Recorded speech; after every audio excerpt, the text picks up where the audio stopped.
Trauma serial सियानी में आप देखेंगे कि काफ़ी ज़्यादा किरण खुश होती है और वो सोच रही होती है कि उसके तो सारे ख्वाब पूरे होने लगे हैं, लेकिन वो बहुत बड़ी भूल में होती है। वो जैसे ही उस लड़के को कॉल करेगी और कहेगी कि मैं आपसे कब और कैसे मिलूं, तो उसको तो मौका मिलता है, तो वो उसको कहता है कि तुम मेरे घर में आ जाओ। इसके बाद वो बड़ी तैयार श्यार होकर उसके घर में जाती है, लेकिन जैसे ही जाती है वहीं पर उसका वो हाल होता है जो इसने नवीन के साथ करवाया होता है। दूसरी तरफ आप देखेंगे कि फिर बड़ा चीखे चलाएगी और कहेगी कि तुमने आखिर ऐसा क्यों किया मेरे साथ, तुमने मुझे धोखा दिया, तुमने तो कहा था कि तुम मुझसे शादी करोगे। आगे से वो भी इसको खूब जलील करता है और कहता है कि तुम्हारा तो दिमाग ख़राब लगता है, कभी जाकर अपनी आईने में शक्ल देखो, यानी कि क्या तुम्हारा हाल हो चुका है और ये तुम्हारी बेवकूफ़ी है कि मैं तुमसे शादी करूँगा, दफ़ा हो जाओ इधर से। धिक्के मार मार कर उसको इधर से बाहर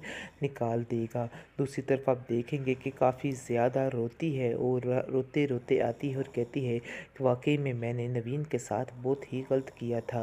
तो इसके बाद आप देखेंगे कि आयशा जो है वो ज़रबाब को कहती है कि मुझे ऐसा क्यों लगता है कि आपके दिल से अभी तक किरण नहीं निकली है, जिसकी वजह से ज़रबाब को काफ़ी ज़्यादा गुस्सा आ जाता है और वो कहता है कि आज तो तुमने ये बात कर दी है, लेकिन दोबारा ये बात तुम्हारे मुंह से मैं ना सुनूं। जिसकी वजह से आयशा बहुत ज़्यादा रोती है और रोती रोती बहुत ज़्यादा जाती है उसके पास, उजाला के पास। तो उजाला कहती है कि तुम क्यों परेशान हो रही हो, मैंने तो तुम्हें पहले भी समझाया था कि जो हो रहा है वो ये बस वक्ती है, यानी कि ज़रबाब जो है वो तुम्हारा होकर ही रहेगा, इसलिए तुम परेशान क्यों हो रही हो। मैं तुमसे वादा करती हूँ कि ज़रबाब भाई तुम्हारे हैं और तुम्हारे ही रहेंगे। उनके दिल में किरण में के बारे में नफ़रत के अलावा और कुछ भी नहीं है। और बहुत अच्छी बात होगी कि अगर तुम इस चीज़ को समझ जाती हो। इस पर उसको काफ़ी ज़्यादा तसल्ली होती है और उसको कहती है कि अगर तुम ना होती तो मेरी ढारस कौन बंधाता, मुझे तो ऐसा लगता है कि तुम मेरी बहन हो और बहनों की तरह ही हो,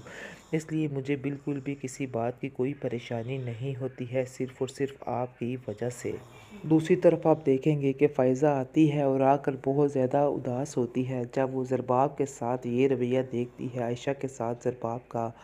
तो वो भी यही तसल्ली उसको देती है और कहती है कि तुम परेशान ना हो, बहुत जल्द हालात जो हैं वो बेहतर हो जाएंगे, फिर देखना कि तुम्हें ऐसा लगेगा जैसे कुछ हुआ ही नहीं था। जिसकी वजह से वो कहती है कि मेरी ढारस तो आप सब ही हैं और मैं बहुत खुशनसीब हूँ जिसे आप जैसे लोग मिल गए हैं, लेकिन इस चीज़ को बर्दाश्त करना मेरे लिए बहुत मुश्किल लग रहा है और मुझे ये रवैया ज़रबाब का बिल्कुल भी पसंद नहीं आ रहा, लेकिन उम्मीद करती हूँ कि मेरा सब्र जो है वो उन पर भारी पड़ेगा, यानी कि वो मेरी बात मान जाएंगे और मेरी इस मोहब्बत पर यकीन कर लेंगे, क्योंकि मैंने खलूस के साथ इस रिश्ते को निभाने की कोशिश की है और करती रहूँगी जब तक कुछ ठीक नहीं हो जाता। दूसरी तरफ आप देखेंगे कि किरण के बच्चे जो हैं वो बदतमीज़ी करते हैं फ़ायज़ा के साथ भी और फ़ायज़ा को भी कहते हैं कि तुम भी इस घर से चली जाओ, तुम्हारी वजह से हमारी मामा इस घर में नहीं हैं, तुम सब लोगों ने मिलकर जो किया वही किया है, क्योंकि आप सब मिलकर बहुत बुरे हैं और आप लोगों ने मिलकर साजिश की और हमारी माँ को इस घर से बाहर निकाल दिया है।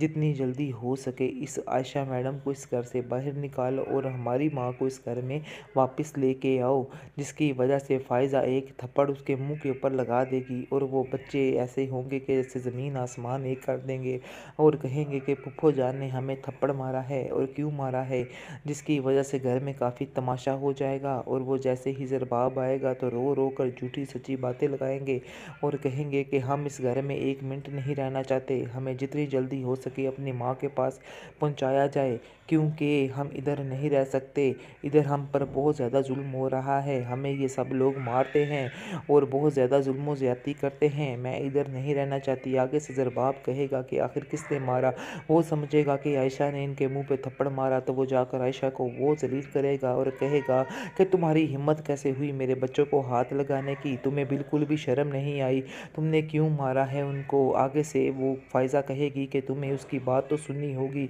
उसने तुम्हारे बच्चों से कुछ नहीं कहा, तुम्हारे बच्चे उसके साथ बेजा बदतमीज़ी कर रहे थे, जिसकी वजह से मैंने ही उनको मना किया है और कहा है कि शर्म करो, वो तुम्हारी माँ है, आप लोग क्यों उसके साथ बदतमीज़ी कर रहे हो। काफ़ी ज़्यादा वो उसको बातें सुनाती है और कहती है कि जितनी जल्दी हो सके अपना रवैया इस लड़की के साथ बेहतर करो, वरना मुझसे बुरा कोई भी नहीं होगा।